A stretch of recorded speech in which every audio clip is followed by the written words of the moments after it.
Narsapuram MP Raghuramakrishnaraju అనుకున్నది సాధించారు. ఎన్నికల్లో నిలుస్తానని చెప్పిన ఆయన అన్నట్టుగానే టీడీపీ టికెట్ సాధించారు. ఉండి అసెంబ్లీ నియోజకవర్గం నుంచి టీడీపీ అభ్యర్థిగా ఖరారయ్యారు. నర్సాపురం ఎంపీ టికెట్ రాకుండా జగన్ అడ్డుపడ్డారని, బీజేపీలోని ప్రో వైసీపీ నేతలతో తనకు టికెట్ రాకుండా చేశారని రఘురామరాజు ఆరోపించారు. 6 ఎన్నికల్లో తాను పోటీ చేస్తానని స్పష్టం చేశారు.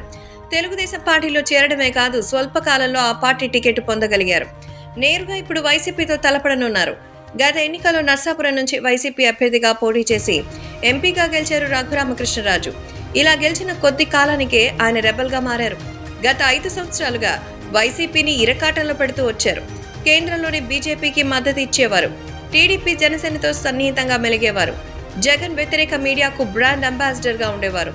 అటు వైసీపీ రఘురామకృష్ణరాజుపై చర్యలకు ప్రయత్నించినా వీలు కాలేదు.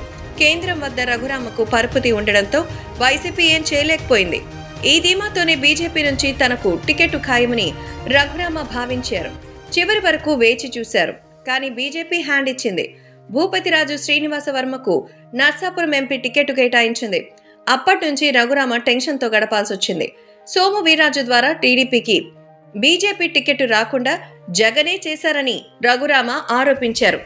అయినా సరే తాను ఎన్నికల్లో పోటీ చేస్తానని రఘురామ ప్రతినపూనారు. అయితే రఘురామ పరిస్థితిని చూసిన చంద్రబాబు ఆయన కోసం ప్రయత్నాలు ముమ్మరం చేశారు. నర్సాపురం ఎంపీ స్థానాన్ని బీజేపీ వదులుకుంటే ఏలూరు ఇస్తామని ఆఫర్ చేశారు. బీజేపీ అగ్రనాయకత్వం అనుమతి కోసం ఎదురు చూశారు. కానీ హైకమాండ్ అందుకు ఒప్పుకోలేదు.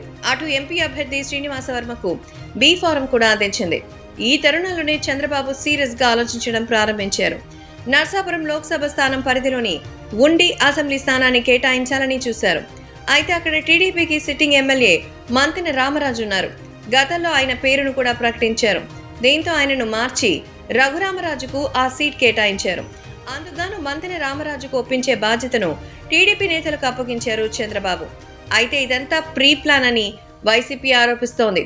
రఘురామకృష్ణరాజుకు ఏనాడో టికెట్ కేటాయింపు జరిగిందని, కానీ ఒక రకమైన హైప్ క్రియేట్ చేయాలన్న ఉద్దేశంతో చంద్రబాబు ఇలా ప్లాన్ చేశారని వైసీపీ చెప్తోంది. కొద్ది రోజుల కిందట స్పీకర్ కావాలని ఉందని రఘురామకృష్ణరాజు ప్రకటించిన సంగతి తెలిసిందే. అప్పుడే ఆయన ఎమ్మెల్యేగా పోటీ చేస్తారని అందరికీ అర్థమైంది. అయితే ఇప్పుడు ఉండి టీడీపీ అభ్యర్థి సిట్టింగ్ ఎమ్మెల్యే మంతెన రామరాజుకు టీడీపీ జిల్లా పగ్గాలతో పాటు అధికారంలోకి వచ్చిన తర్వాత కీలక పదవి ఇస్తామని హామీ ఇస్తున్నట్టుగా తెలుస్తోంది. మొత్తానికైతే రఘురామ అనుకున్నది సాధించాడు.